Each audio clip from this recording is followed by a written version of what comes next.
one that we're supposed to be connected to, because they've told us you gotta walk this tightrope and this line, and if you walk all off the line, he's gonna send you to hell. You could live 30 years worshiping and living for him, make one error, and if you die in that error, you go into hell. What in the name of common sense does that mean? Are you crazy? Why would I even serve him if he's that sadistic and masochistic? I don't need a God like that. And so if I am so focused on staying on the line, I can't fulfill my assignment. But my God is big enough to handle my fault, my screw-ups, my mess-ups, because he's already prepared for what I might do. He knows what I'm going to do before I do it, and he already made preparation for me before I get there.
What follows darkness is light. That darkness is the indicator that light is getting ready to shine. So there it is in Genesis, when darkness was upon the face of the deep, and God in the spirit form moved upon the face of the waters, and then God said, let there be. Because darkness precedes the light. Are you understanding what I'm saying? But he needs the darkness there so that God can move upon the face of the deep, so that the shift can take place. Listen, look at your neighbor and tell your neighbor that shift take place in the darkness. Y'all didn't hear what I just said. Everybody's not going to see the shift that's happening. They see the chaos, but they don't see the shift. They see all the craziness going on in your life, but they don't understand that underneath the darkness, God is moving in secret. He's moving in quiet. He's moving in the hidden places. He's moving in the cracks and the corners and the crevices. He's moving in places that you cannot see. And when the light comes, they're going to see a new order.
nobody but untying.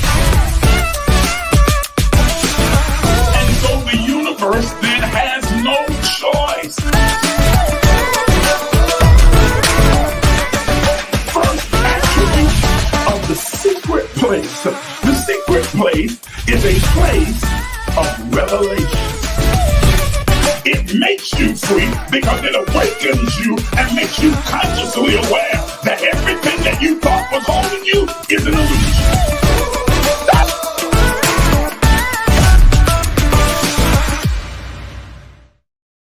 And good morning to all of you that are tuning in. Welcome to the Emerge Empowerment Session. I'm your host, Isaac J. Miles Sr., and I'm so glad that you are here with me today to have another conscious conversation. And man, I think it's going to be a good one. I know for those of you who are regular viewers who normally tune in that we were supposed to conclude universal patterns today.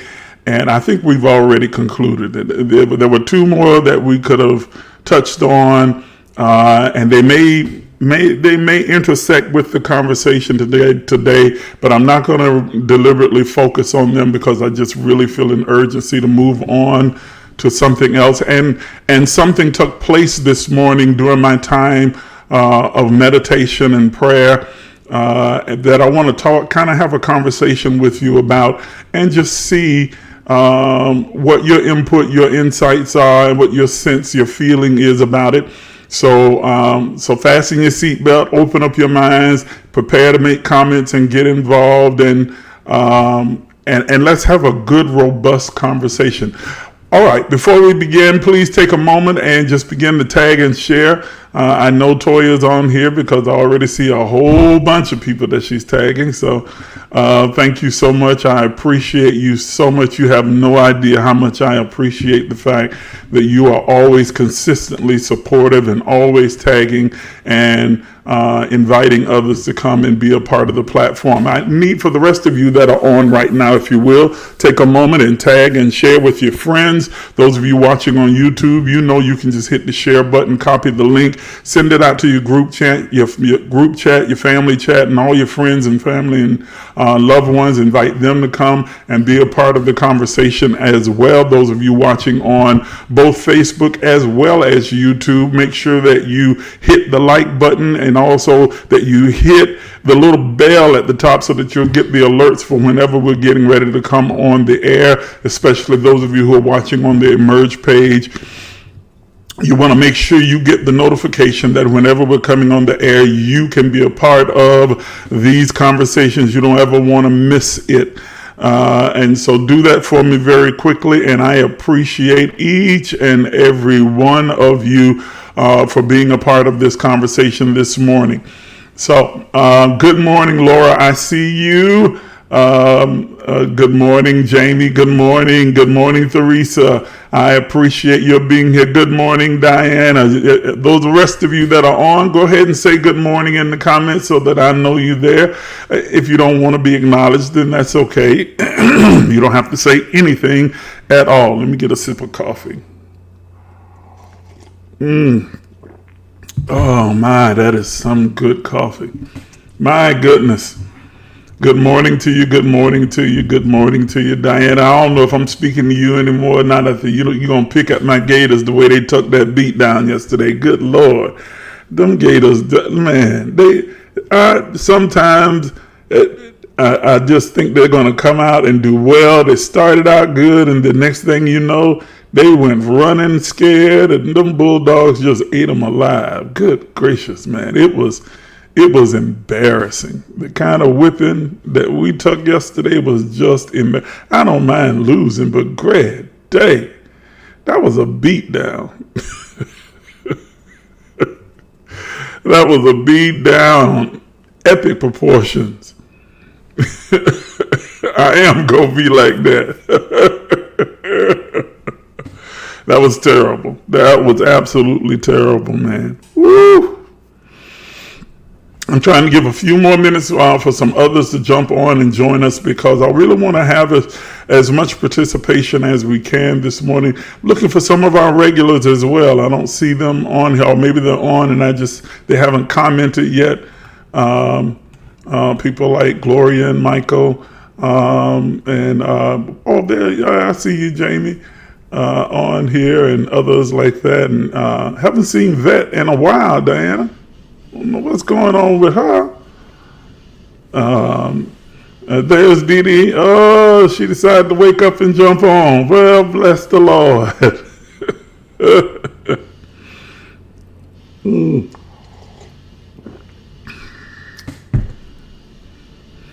Yes, indeed.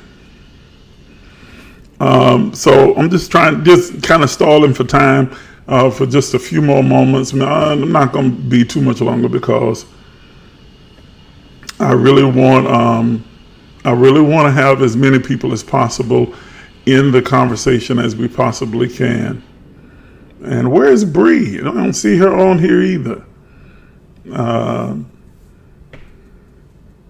Although she might still be honeymooning, so you know how that goes. Y'all know.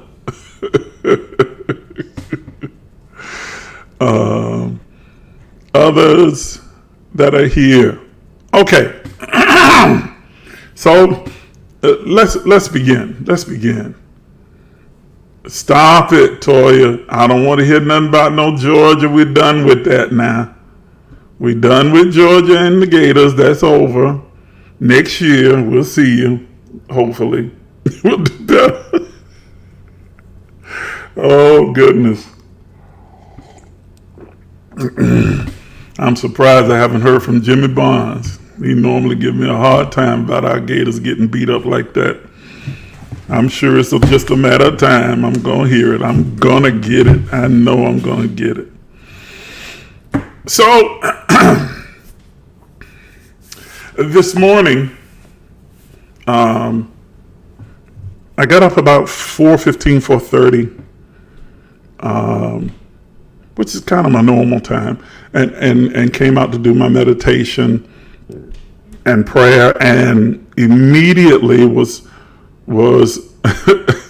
yeah, I see your comments, but immediately this morning, I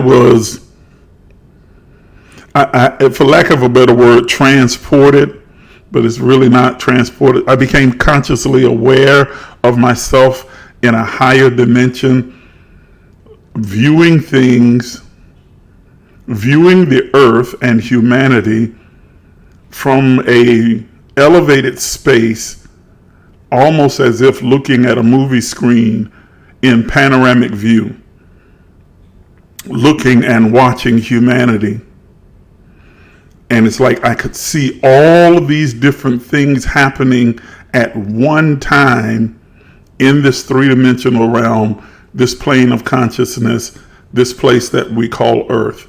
I could see all of these different events, and it looked extremely chaotic. It looked extremely chaotic, like there was just no rhyme or reason or order to what I was seeing. All of humanity moving, interconnected, intertwined, certainly joined, but moving in such a chaotic fashion. And as I would zoom in on one particular area or one particular space, then there would appear to be some order to it, and I kind of be able to discern what was happening. But then when I would zoom back out to look at everything, it just looked like ants, like ants running and crawling around and bumping into each other, and just seeming like someone had just disturbed an anthill, and the ants were just busy running back and forth. and it seems completely out of order. Then I would zoom in a different area, and then zoom back out, zoom in, and it seemed like things slowed down, and you could see some order, some rhyme or reason to it. Zoom back out, and it seemed to speed back up, and there just seemed to be all of this other chaos and confusion going on. And what emerged in my conscious mind was a quote from a book I read years ago, way back in I think we read it in high school. I think it was 9th or 10th grade. The book is called A Tale of Two Cities. And it's that famous quote that most people don't know the full quote. They only quote the first part. It was the best of times and the worst of times. But I want to read the entire quote to you. It emerged in my conscious mind. I recalled it by memory, but just to make sure that I am 100% accurate, I wanted to read it to you because, well, you'll see in a moment. This is how the quote goes. It was the best of times. It was the worst of times. It was the age of wisdom, and it was the age of foolishness. It was the epoch of belief and the epoch of incredulity. It was the season of light. It was the season of darkness. It was the spring of hope, and it was the winter of despair. I'm going to repeat it again. It was the best of times. It was the worst of times. It was the age of wisdom. It was the age of foolishness. It was the epoch of belief, and it was the epoch of credulity. It was the season of light. It was the season of darkness. It was the spring of hope.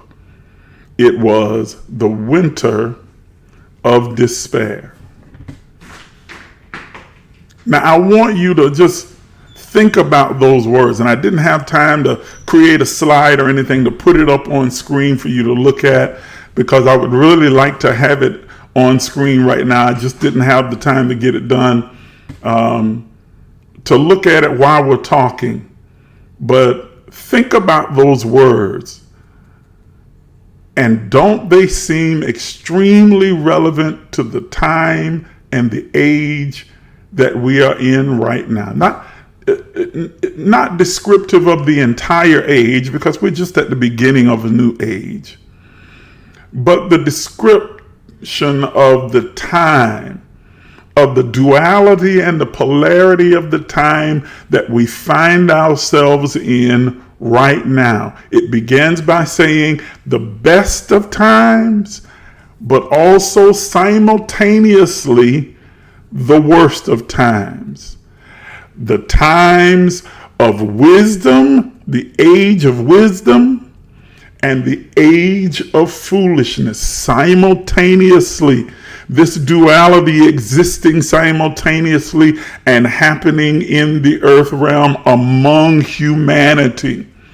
The time or the epoch of belief, and epoch means a time of great new awakening belief, but also the epoch of incredulity. That's the word. Incredulity is just another word of disbelief. So it's saying a time of increasing belief, but also a time of increasing disbelief. Both existing, both taking place simultaneously at the same time. A season of light, but also a season of darkness.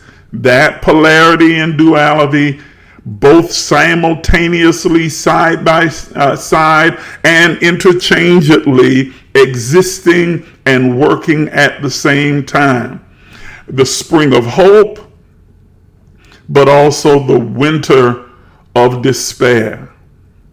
Both existing and happening and operating at the same time. And if we look at what's taking place in society, globally, locally, in your community, my community, maybe even in your family, maybe in you personally, you are experiencing this duality. You're experiencing the both polarities taking place inside of you. One part of you excited, another part of you filled with dread. One part of you awakening while another part of you closing down. One part of you experiencing great light while the shadow part of you is still peeking out from behind the corners and invading the light. One part hopeful while another part in despair. Maybe it's happening within you as an individual, but we can certainly see it happening in our global society. And it got my mind to begin to think and ponder about what we are observing taking place. I mean, think about the fact that we are in a time of great racial, social, economic, political division, where everybody's running to their own camp, everybody blindly running to their own team, everyone blindly ascribing to their own tribe, the kind of tribalism that exists across the spectrum. And there are arrows and munitions being fired from both sides. The conflict that we are seeing right now all over your television between Israel and Palestine is just a portrait of what we see happening in the global society as a whole. And incidentally, there's not just that conflict. That's the one that's getting all the attention. But there's a conflict taking place in the Republic of Congo that right now, that of course, the United States and everybody else is ignoring. And there's an ethnic cleansing going on there as well in the Republic of Congo. But nobody's paying attention to that because it doesn't involve people that look like them, the powers that be. Okay? But these things are happening all around us at the same time that through technology, the world is being made smaller, and we are beginning to observe the intersectionality of different cultures and different countries and different races and ethnicities. At the same time we're recognizing those things, there seems to be a deepening of the divide between us at the same time. At the same time that so many are awakening from the religious, societal, governmental, cultural norms and traditions that have been unhealthy for us all, there is a determination taking place just across the bridge of those who are becoming more entrenched in those very same traditions that others are awakening from. And it's created conflict between the two sides. Like Israel and Palestine, you've got the spiritual conscious community and the religious community. And then the religious communities who have long been at war with each other. But even among the spiritual community, the spiritual conscious community, there's still that tension that is existing among the communities. And the polarity of what's taking place is that while there is great light, great understanding, great revelation, great insight, great knowledge, great liberty, great freedom, there is also at the same time great resistance, great anger, great tradition, and entrenching of traditional old ways. And so these two forces existing at the same time, both pushing up against each other. The epoch of belief and the epoch of incredulity. Okay? As we enter this new age, the age of Aquarius, age of evolving technology and resources and understanding and enlightenment. And we've seen how that enlightenment, those resources, that advancement in technology can be of service to humanity, while at the same time threaten humanity as well. What was intended, well, I don't know. I can't say what was intended, because I was not in the minds and hearts of the creators of these things. And I'm almost certain that their intent in the creation was profit first and foremost. So let's just say that. But what could be great tools for advancement and intellectual expansion, conversation, and creating connectivity between humanity is devolving quickly devolving into something totally different. And I'm talking about social media now. That the creators of social media, well, they claim in their mission statements that it was to create global virtual communities. But I wonder if in their wildest dreams they had imagined that their creation would be used the way that it's being used now. And so what could be indeed a great tool in bringing communities together and connecting people across the globe by way of the internet has caused us to become more divided than ever, with the culture wars, the social wars, the gender wars. Lord, if I hear one more conversation about men and women, especially, black men, black women. Well, black women would be this if black men would do that. Well, black men would be this if black women would do that. And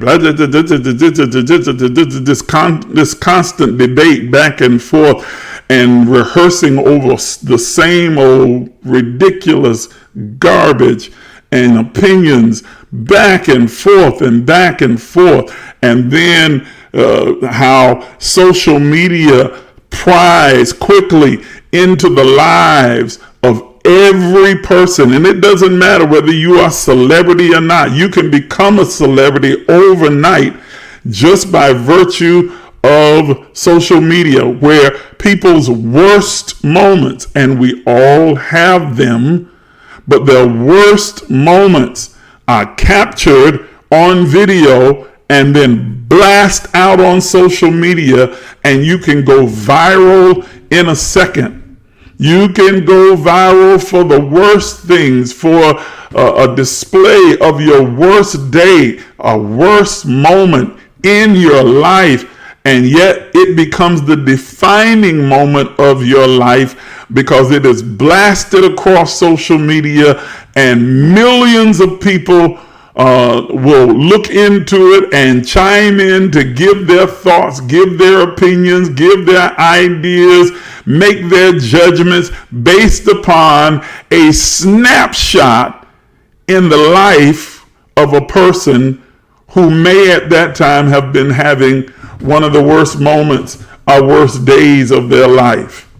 And yet, millions of people make a determination about them from that one moment. Yet, at the same time, social media is the reason that I'm able to connect with all of you right now, who are all across the country and in some other countries tuning in every week so that we can have a collective conversation around conscious issues. And that's only made possible because of the tools of social media. Best of times, worst of times, age of wisdom, but it's also the age of foolishness. Reality TV. Oh my God, let's not even talk about what is called reality TV. Unscripted. First of all, just don't believe that anything you see on television is reality or unscripted. It's all scripted. And it is hardly reality. It is a reality created by the producers and the directors and the people involved. It's created for television in order to get clicks and likes and attention. It is not real reality. Okay? But we call it reality TV. All right? But then you also have podcasts and other shows that come across the internet without the need of the networks, the large, huge networks, and they have just as big a following and just as bigger support as anyone else. Yeah, thank you, Theresa. I appreciate that. She went and got the quote and put it up for me. It was the best of times and the worst of time. It was the epoch of belief and the epoch of incredulity. Okay? Disbelief. It was the season of light. And I don't know if Dickens was a prophet or not. He may have just been a poetic writer, but man, did he hit on something that is so relevant to where we find ourselves right now. And why am I even having this conversation? Well, I want to get your thoughts about what you see happening and unfolding around you.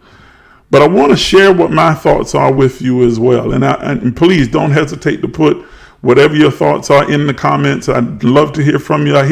I see Pastor Player on here, Bobby Player. Good to see you, man. I'd love to get your thoughts about this as well.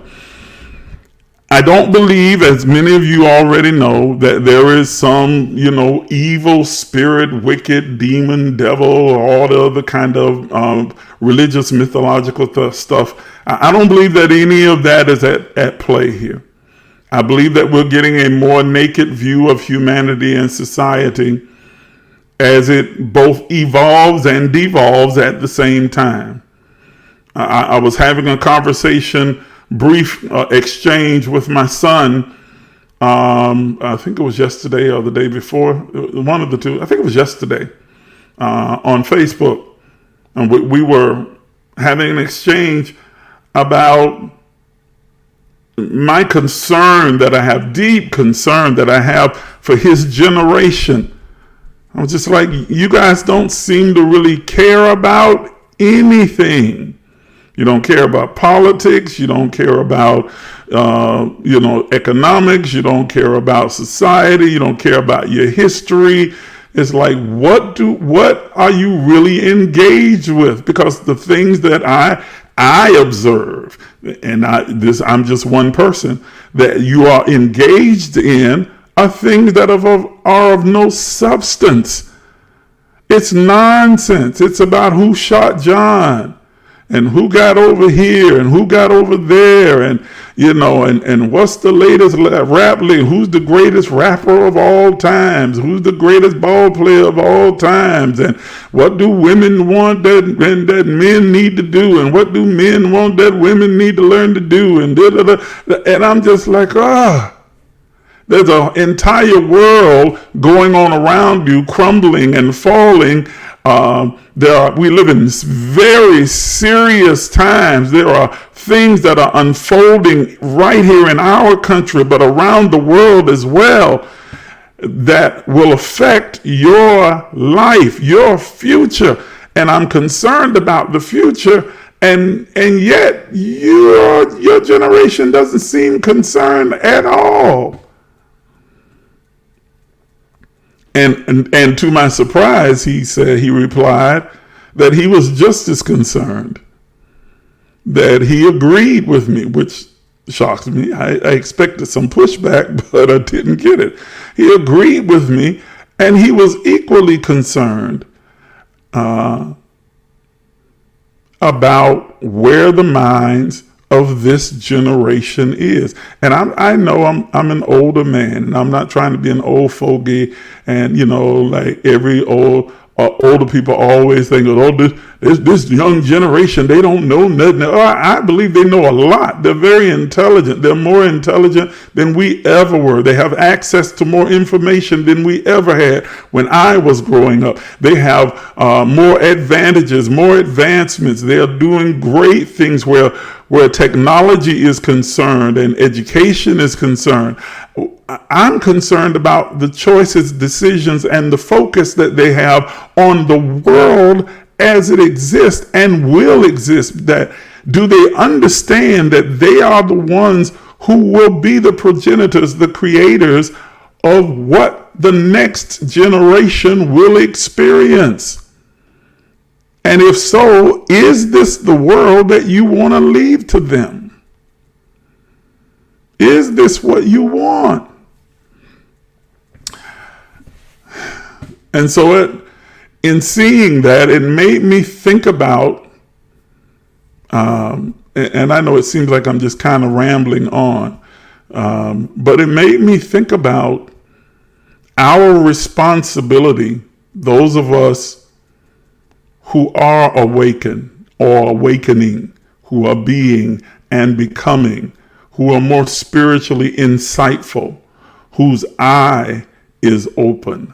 Not your eyes, but your eye is open, and you are able to see what is unfolding and being revealed. The responsibility that we have to be both salt and light, to be light and love, to be information centers and demonstrators of what is essential for the rise of humanity, for the evolution of our species. To begin to curate and create, not solely for ourselves. And I think that where we most often focus teachings about the laws that govern the universe, and especially the laws of attraction and manifestation and so on, it is from a purely selfish, egoic point of view of what you can do for you, and not focused on what you can accomplish for others, for society at large, for the world around you. Absolutely. Is it wrong for you to be concerned about your own growth and productivity and advancement and your evolutionary journey? Absolutely not. But I think that we have to begin to broaden our perspective and the sphere of our concern, and become more concerned about not just us, but the world around us. It brought to mind one of the stories that's in the Bible that's told about Jesus. And whether it is historically accurate or not doesn't matter. That's not the point of the story. The story has a very specific point. And those of you who've followed me for a while or were a part of a church that I've pastored before, you've heard me talk about this particular text before. It is a text that's found in St. John chapter 5, where Jesus is purported to be headed toward the temple in Jerusalem for a celebration. The time of the text is around the Feast of Purim, which is a 2-day feast, a feast of harvest, where they're headed in and they will all come to Jerusalem for the celebration of this feast. And on their way, they had to pass this pool in a place called Bethesda. And most people have heard this story, and the focus and the attention is on Jesus's encounter with the man at the pool of Bethesda, and him saying to him, "Will thou be made whole?" And the man says, "I have no man when I am coming down to help me." And then Jesus says to him, "Rise, take up your bed and walk," and the man is miraculously healed. But I want to draw your attention away from what is the most obvious point of the story and point out to you one that is less obvious. And that is that as Jesus was heading toward Jerusalem, he was not headed to the pool. He was headed to Jerusalem for the feast. And on his way there, for the feast, for the gathering, for the event, for the religious social gathering that everyone who was a part of that community were required to come to. If you were a part of the Jewish community, this was a required feast, and everybody was headed there for the Feast of Purim. The journey took him past the pool of Bethesda. And it occurred to me that if Jesus passed by the pool of Bethesda and stopped and had this encounter with the man, how many other people who were on their way to that same feast had passed by this same pool and ignored what they saw, heard, sensed, and smelled? Remember that around this pool were 5 porches.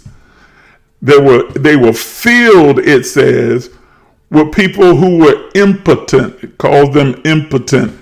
That means they didn't have the ability to take care of themselves, broken, battered. And the text goes on and describes them as withered and halted and sick and lame. That there were all manner of sick people there laying around this pool. And person after person, couple after couple, group after group, passed right by this pool and never stopped. Never stopped, never communicated, never tried to lend a helping hand, never tried to do anything. More than likely, they turned their face. You know how most people do when they see someone homeless on the street or on a corner and they're coming up toward your car, trying to make eye contact, and you look down at your phone, or you look at a newspaper, or you look up, or you pretend like you're singing along with the music and you don't see them, or you shush them away and wave them away by saying, no, I don't have anything for you. Same thing, passing by this pool and looking the other way, or looking down at their phone, or reading through a book, or having conversation about, man, this event's going to be great. This year's Purim is going to be better than last year. I can't wait to get there. I wonder if John is coming. I wonder if Willie's going to be there. I wonder if Sarah's going to be. I haven't seen them since the last gathering. And they just walk right past this pool. How many people ignored the suffering, the brokenness, the hurt, the pain, the sound of those who were laying around this pool. Many of them had been there for years. The man Jesus encountered had been there 38 years. They had, so you know they had to be crying out in agony and pain. Some of them crying out for alms and assistance. And the people walking by closed their ears and kept right on walking. Ignored the smell of the stench from people who had been left there for dead, who couldn't care for themselves, couldn't clean themselves, couldn't refresh themselves. So the rise of the human stench is in the air. And yet they were so focused on the event that's in front of them, they completely ignored the smell, the stench, the sound, the sight of those people laying around this pool. How many of us in our concern for our own manifestation, our own evolution, our own things that people, places, and things that we want to attract into our lives, that we completely block out what we see happening in the world and the society around us, that we walk right past it and ignore the sound, the smell, the sense, the stench, walk right past what we can clearly see, but we avert our eyes in another direction and say, I'm going to just keep my eye focused on the prize because I ain't got time to worry about nobody else. I got to be concerned with me and mine. How many of us have walked through this life or on our evolutionary journey with a singularness of focus that does not allow for the grace and the mercy and the care and the concern that is necessary to observe others on our journey and pause in our journey long enough to offer some assistance, to at least acknowledge their presence. Or I can imagine that some walked by that very same pool on their way to the feast, and looked quickly, glancing over to see where the smell was coming from, where the cries were coming from, and notices the people laying around the pool and begin to judge. Why don't they get in the water? They know at a certain season the angel comes down, troubles the water. What are they doing? Why aren't you at the edge of the pool ready to fall in? They don't have to do all of that hollering. Can you believe this? Where are their family members? Where are their friends? Who are the people that left them there? I can't believe folk will leave their folks sitting around the pool. Will you look at them? You ain't gonna tell me he couldn't get a job if he didn't want to, if he wanted to. You're not gonna tell me that he ain't able-bodied. I'm not giving him anything. What if they use that money for this, that, or the other? And begin to judge what they saw as they kept right on walking by. How many of us on our evolutionary journey, as we are evolving and growing, being and becoming, walk right by others who are hurting and broken, others who are troubled, others who are decaying and rotting away inwardly? And instead of taking note and acknowledging who they are and reaching out a hand and offering some assistance, avert our eyes and begin to judge them inwardly, if not outwardly. Inwardly, if not outwardly, and sometimes both. Look at them over there still buying into that religious way. They're so ignorant. They're so dumb. You don't know anybody. You need to read a book. You need to do something else. But have you offered them any help? Have you offered them any assistance?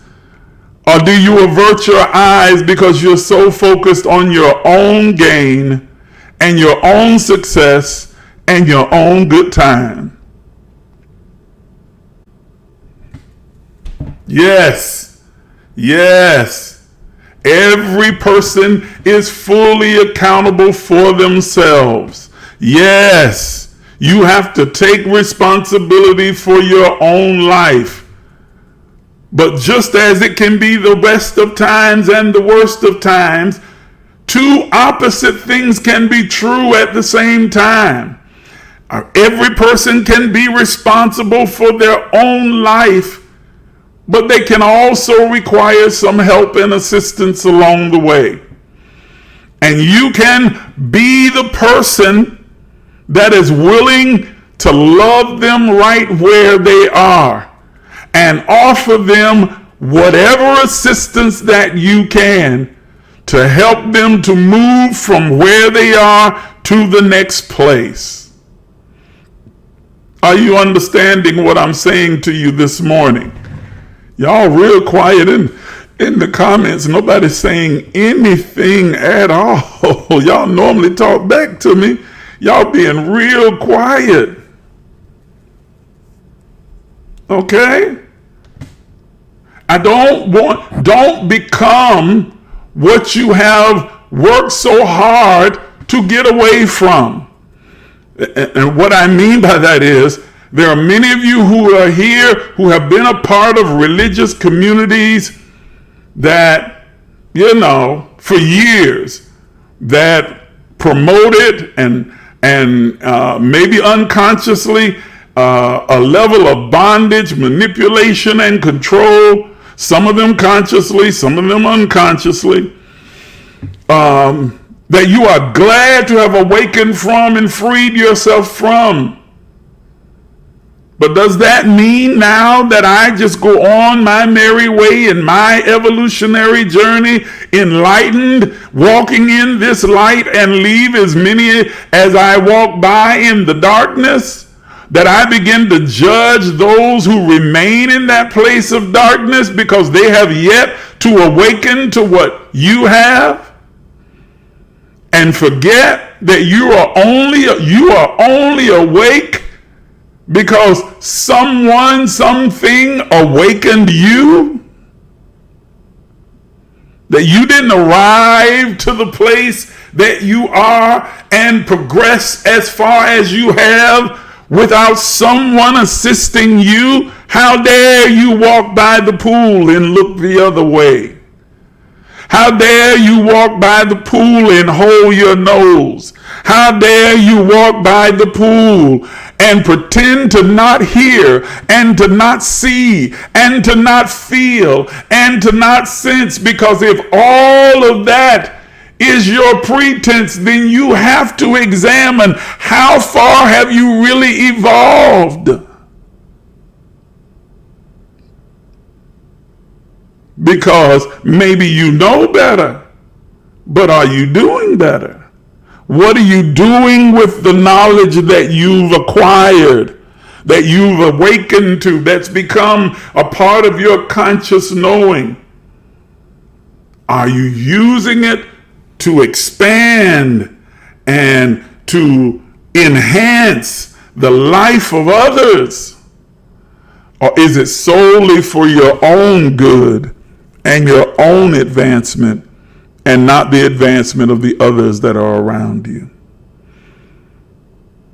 That while we are focused, and it does take a certain amount of focus for your own particular growth, advancement, expansion, and evolution, but it does not take our complete focus, that we can demonstrate our higher vibrational frequency by how we care and carry ourselves amongst the global society. Remember that separation is an illusion, that every other person you encounter is a different version of you, a different individuation of the all of everything. So you are looking at a version of you that has yet awakened to who they truly are.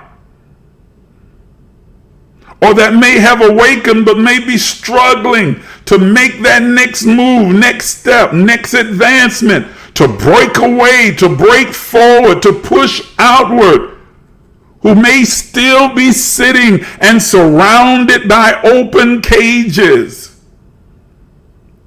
and just need someone to encourage them to stand up and walk out, or to help them walk the journey as they go along. The whole purpose of this platform, you know it, the motto is that we are trying to empower those who are on their spiritual journey to awakening.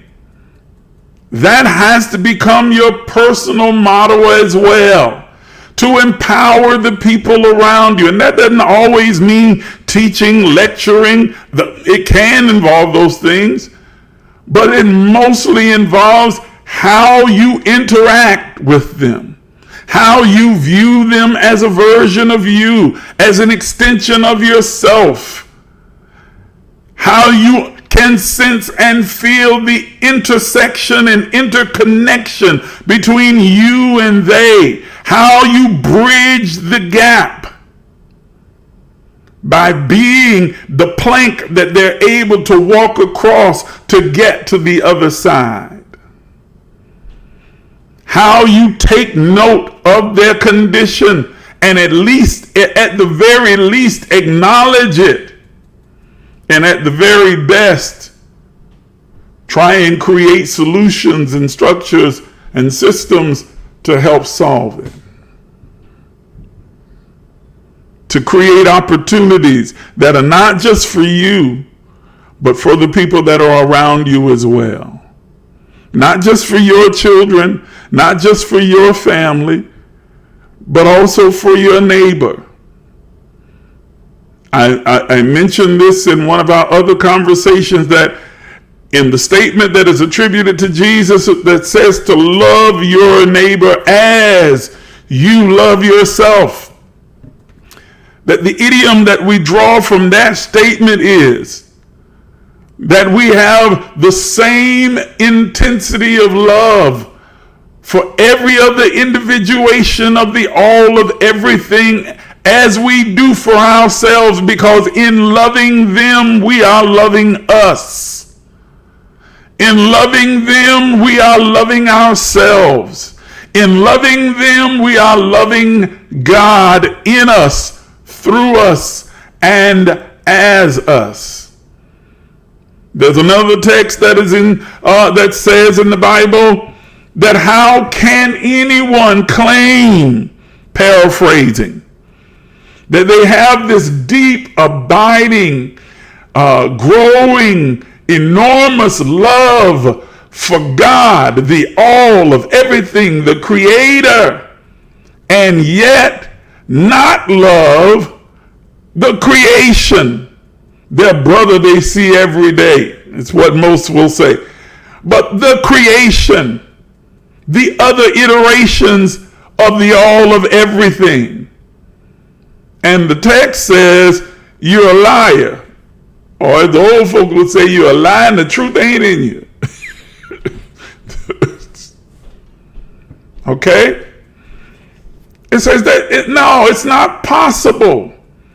There's another text in the Bible that says, if you see, notice, observe, acknowledge your brother or sister in need, and we understand that need is an illusion, it is a mindset, but don't act like you haven't been in that mindset before. Now that you understand there is no lack, no want, no scarcity, you're there now, but you weren't always there.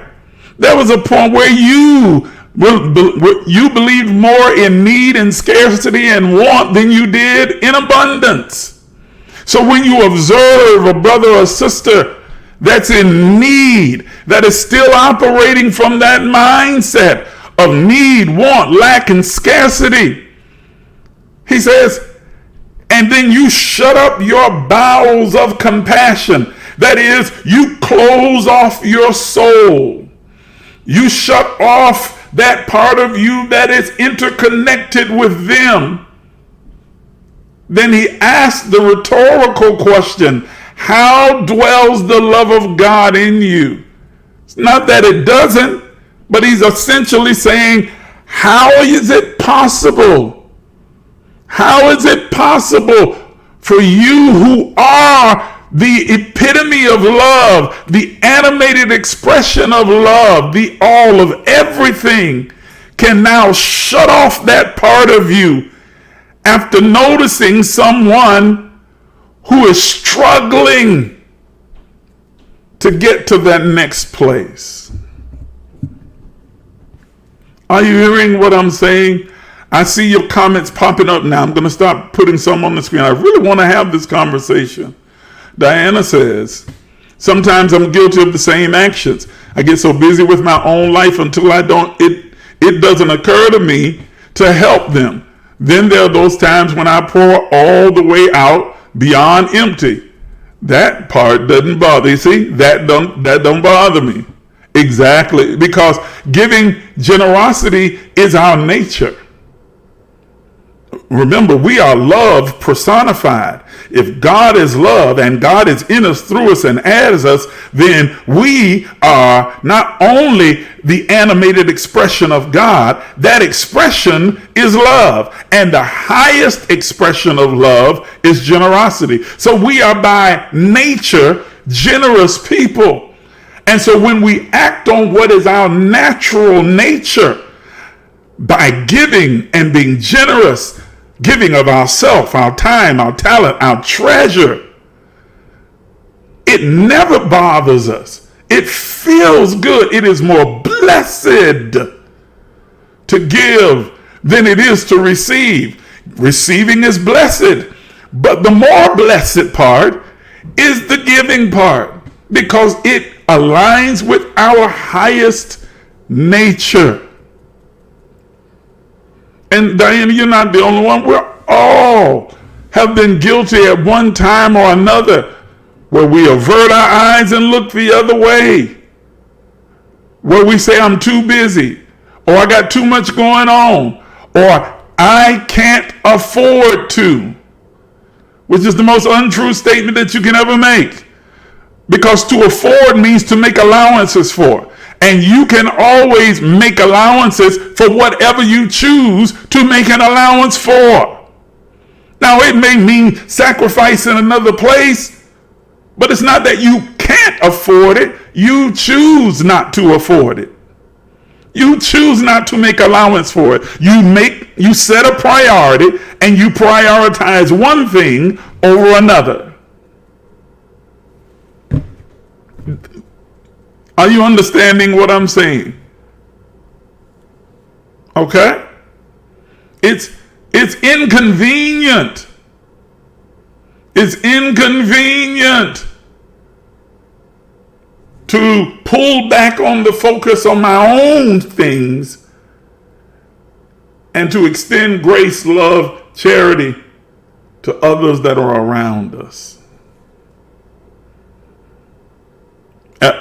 I didn't get your whole statement. This is the first part of Diana's statement, and then she followed it up by saying, when she says, that doesn't bother me. Why? Because I know I'll be filled up again. That's a person who understands abundance, who understands that I can never give out because I have an endless supply of everything that I desire, because I am the source of that abundance. The Spirit of God within me is the source of my supply. The Spirit of God in me, through me, as me, is the source. That's when you operate from the place of abundance. Okay? Theresa says, I don't believe that all young people are ignoring what's going on. This is what's being shown in the media. You know what? I tend to agree with that. I made a very generalized statement because not based just upon what I see in media, but also just my encounters with young people. I happen to still have a high school age daughter. And so I get the chance to observe other high school students. And I know that they're young, but these are not like high school ninth graders, high school juniors and seniors who are getting ready to go out into this world, who don't even know. They're not even curious about what's happening in the world. And I know it's not all, but it's troubling how many of them that I see. They're seeing things differently because of when they showed up on the earth. That is so true. They did not experience our history. I believe a lot of them are doing this behind the scenes that we just don't see yet. They are not seeing things with the same eyes that we see them. You're absolutely correct. I 100% agree with the fact that they didn't experience our history.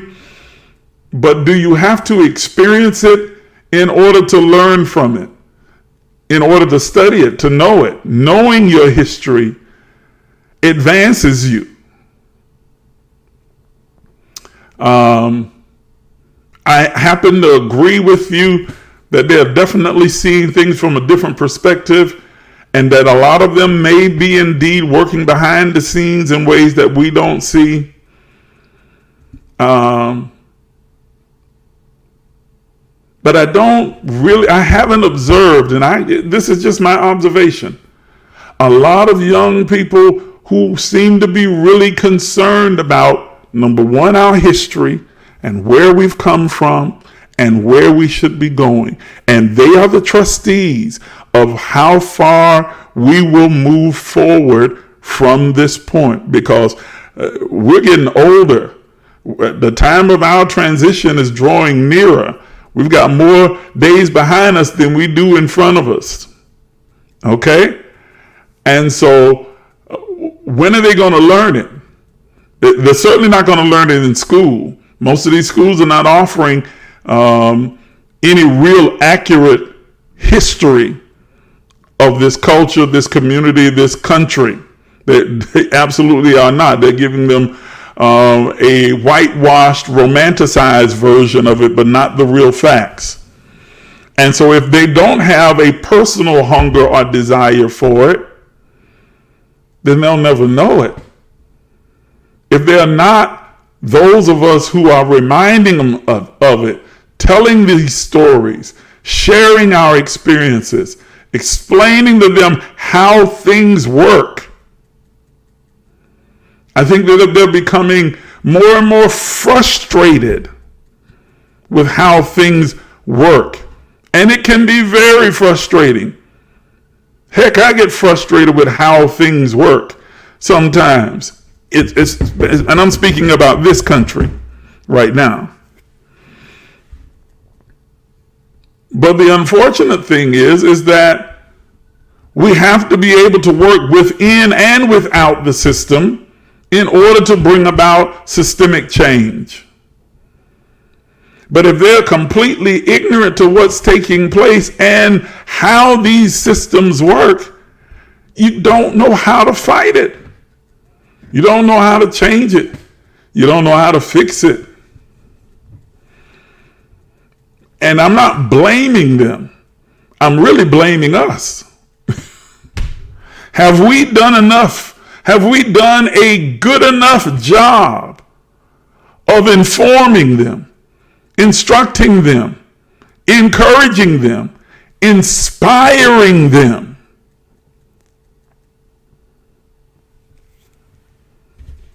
Have we? Have we?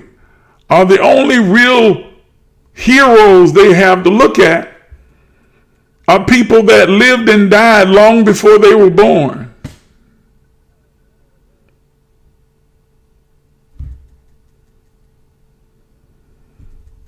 There's a question. There's a question. Who are the people that we're elevating or that are in a position to be elevated?